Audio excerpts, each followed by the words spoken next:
परळी तालुक्यातील शिरसाळा धर्मापुरी गाव बंदची हाक ग्रामस्थांनी दिली आहे। वाल्मिक कराड यांच्या समर्थनार्थ धर्मापुरी आणि शिरसाळा गाव बंद करण्याची ही भूमिका गावकऱ्यांनी घेतलेली आहे। तर सकाळपासून सगळे व्यवहार देखील ठप्प ठेवण्यात आलेत।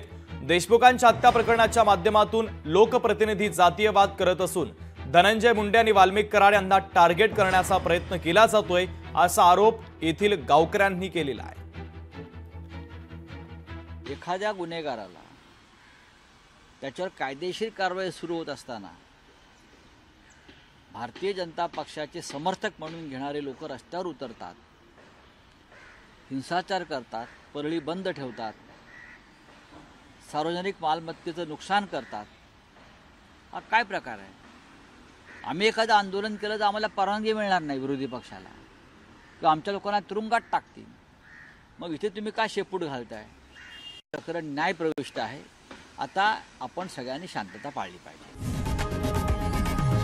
लोकशाही मराठी ऐका, पहा, जागरूक रहा।